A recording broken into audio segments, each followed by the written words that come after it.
बोले शंकर भगवान की जय। मैया पार्वती की जय। जय गणेश भगवान की जय, कार्तिक भगवान की जय, शिव परिवार की जय। हर हर महादेव। देखिए गुरु बहन, एक ब्रह्मा विष्णु महेश तीनों जी अपना धरती पर भ्रमण के लिए निकले कि चलते हैं कि कौन हम लोग को मान करते हैं, कौन आदर करते हैं, किनका घर में हम लोग को मान सम्मान मिलता है। तो महादेव और विष्णु जी और ब्रह्मा जी जब तीनों निकलते हैं तो किसी उद्देश्य से ही निकलते हैं। इनका किसी उद्देश्य से ही धरती पर आते हैं। तो इनका उद्देश्य यही था कि राजा होने के अहंकार को राजा को तोड़ना था और एक गाय चरवाहा को उनको बेटी से शादी करवाना था, अहंकार तोड़ कर करके। तो देखिए गुरु बहन, चले ब्रह्मा विष्णु महेश एक साधु के रूप में राजा के घर में गए। जब राजा के घर में गए तो राजा के केवाड़ी ढक ढक आए कि राजा साहेब खोलिए, कुछ दान दक्षिणा दीजिए। तो राजा निकले तो इतना चावल लेकर के अब तीनों के दे दिए। तो बोले ब्रह्मा जी और विष्णु जी और शंकर जी कि तो हम लोग खाली चावल ही मिला है, अब तो कुछ मिला नहीं, तो चलते हैं, आगे चलते हैं। बोले ठीक है। जब गए तो बहुत दूर में, कुछ दूर में एक झोपड़ी दिख रहा था गुरु बहना। वहाँ एक गाय चरवाहा के माय था और गाय चरवाहा था और राजा का गाय चराता था। तो गुरु बहन कहते हैं कि दुनिया में सब कुछ है लेकिन महादेव ही सब कुछ है, ब्रह्मा विष्णु महेश तीनों ही सब कुछ है। तो जब गए तो बोलते हैं शंकर जी की चलते हैं झोपड़ी में हम लोग का क्या मिलता है, मान सम्मान मिलता है कि नहीं मिलता है। बोले चलिए। तो गए, वहाँ बोला माता जी कहाँ है, हम लोग 3 गो ऋषि आए हैं। तो वहाँ से बेचारी बुढ़िया निकली और तीनों के प्रणाम करके और अच्छा से आदर सम्मान से अपना झोपड़ी में लेके आई और तीनों के पैर धो के आसन लगा के और एक गिलास पानी पिलाए। और उसके पास कुछ नहीं था गुरु बहन, एक अनाज नहीं था कि वो अपना बना के तीनों ऋषि को खिलाए। अब बुढ़िया बेचारी दौड़ी दौड़ी चली गई अपना बेटा के पास, जहाँ उसका बेटा राजा का गाय चरा रहा था। गया, बोला बेटा से जाओ राजा से कुछ खर्ची मांग के लेके आओ, हमारे घर में 3 गो आए हैं ऋषि और 3 गो हैं और बड़ी भूखल हैं, उनको कुछ बना के खिलाएंगे। बोले ठीक है माँ। उसका बेटा गाय छोड़ के और गया राजा के पास, बोला कि राजा साहेब कुछ है तो दीजिए, हमारे घर में 3 गो ऋषि आए हैं, उसको खाना बना के खिलाना है। बोले ठीक है, आज का तुम्हारा गाय जितना चराया है उतना तुमको हम दे रहे हैं। तो निकल के राजा साहेब इतना चावल दिए। तो राजा साहेब बोले कि जाओ। तो लड़का बोला गाय चरवाहा कि राजा साहेब 3 ठो हमको घर में ऋषि हैं, तो इतना में कहाँ से होगा, थोड़ा सा हमको आओ दे दीजिए, कल वाला मजूरी से दे दीजिए आज हमको। बोले कि से नहीं, आज चराया है उसी को मिलेगा, कल वाला नहीं मिलेगा, कल मिलेगा। तो उसका बेटी बेचारी देख रही थी, तो उसको पिताजी चले गए, राजा साहब चले गए। तो उसको बेटी निकल के इतना चाव उसको गाय चरवाहा को पास दे दिए। बेचारा दौड़ल आया, अब अपना माँ से बोला कि लो माँ खिलाओ। जब उसका माँ आई, माँ आ कर के और अपना चूल्हा जलाई और बढ़िया से बनाई रसोई बना के तीनों के परस खिलाए और जो बचा सो अपना माँ बेटा खाएं। तो 1 दिन खाएं, 2 दिन खाएं, 3 दिन खाएं।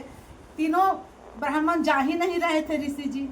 जब नहीं जा रहे थे तब बोले माँ बेटा बोले कि अब हम कहाँ से खिलाएंगे तीनों महात्मा को, अभी जा ही नहीं रहे हैं तो हम क्या खिलाएंगे इनको। बोले कि ठीक है ना माँ, नहीं जा रहे हैं तो कुछ प्रबंध करेंगे ही। तो बोले एक दिन बोले तीनों महात्मा जी ऋषि साधु जी कि ये बेटा से जाओ राजा के बेटी से बोलना कि ये राजा के बेटी हम तुमसे शादी करना चाहते हैं। तो लड़का बोला कि ये साधु जी जब हम जी खा रहे हैं से हमको निकलवाइएगा, हमको मार देगा राजा साहब। बोले कि कुछ नहीं होगा, तो जाओ उससे बोलो। तो बोले कि ठीक है। बड़ी तीनों साधु बोले तो गया बोला कि कहाँ है राजा साहेब। तो राजा साहब तो नहीं थे, उनको बेटी निकले। तो बेटी से बोले कि क्या तुम हमसे शादी करोगी। इतना कह के और लड़का भाग आया पीछे से कि अगर हम रहेंगे तो हमको सब मार के भर देगा गढ़हारा। राजा साहेब आए तो साधु बोले कि बोला कि हाँ साधु जी हम तो बोले, अब बोल के भाग आए, ऐसा ना हमको राजा साहब जानेंगे तो हमको जिंदे मार देंगे और हमको मार करके गढ़हारा भर देंगे। बोले कि कुछ नहीं होगा, तू चुपचाप रहो। तो बेचारा चुपचाप थे। तो एक दिन साधु जी, तीनों साधु जी गए उसको घरे। बोले कि से हम तुम्हारे घर में रिश्ता लेके आए हैं राजा साहेब। बोले कि बैठिए महात्मा जी, किसका रिश्ता लेके आए हैं? तो तुम्हारा घर में गाय जो चराता है, गाय चरवाहा, उसको से शादी कर दो तू अपना बेटी को। बोले कि से कैसे करें गुरु महात्मा जी शादी? साधु जी उसको घर में सोना के सब कुछ है। बोले कि क्या चाहते हो सोना के? तो जाइए, जब हम रिश्ता उसी शर्त पर करेंगे कि उनको घर में मड़वा, जो मड़वा छवाता है, वो सोना का कलश होगा चारों में जगह, और बीच में भी सोना के कलश में जोत जलेगा, तभी हम शादी करेंगे उस घर में। बोले ठीक है, रिश्ता मंजूर है ना? बोले कि ठीक है, जाइए अब रिश्ता मंजूर है। साधु जी आए, बोले कि तैयारी करो शादी के। बोले ठीक है। शादी की तैयारी किए और उनको घर में गीत गाने के लिए 4 गो राजा घर में गए और 4 गो एक बुढ़िया के घर में आए। तो जो राजा घर में जा रहे थे वो बोलते हैं कि चलो बुढ़िया घर में क्या जा रही है, तो राजा के घर में जाएंगे तो खूब हमको पैसा मिलेगा, ये बुढ़िया के घर में, गरीब घर में क्या मिलेगा? बोले कि जाने दीजिए ना, क्या करेंगे, इनको घर में भी तो शादी ब्याह है। जाते हैं तो कहते हैं देखिए गुरु बहन, गरीब को गरीब कभी नहीं कहना चाहिए, छोटा का छोटा नहीं करना चाहिए। ये सब महादेव हैं, सब महादेव की दुनिया बनाया हुआ है, संसार है। तो देखिए जो राजा के घर में गए गीत गाने के लिए, कुछ पैसा मिला, और जो ये बुढ़िया के घर में आए गीत गाने के लिए तो सोना के नारियल सबको विदा किए दे रहे थे। तब आए राजा के घर में से आए, ऐने से बुढ़िया के घर में से गए तो बोले कि से, वो बोले कि क्या मिला है आपको बहन? बोले क्या मिला है आपको बहन? बोला कि हमको राजा साहब से पैसा मिला है। बोले कि आपको क्या मिला है? तो हमको सोना के नारियल मिला है। बोले हाँ सोना के नारियल मिला है, तो हमसे ज़्यादा तो आप ही को मिल गया। बोले हाँ। अब देखिए गुरु बहन, बाराती सजा गया, बाराती सब जा रहे हैं, आगे आगे तीनों साधु जा रहे हैं, पीछे से दूल्हा जा रहे हैं और पीछे से बाराती जा रहे हैं।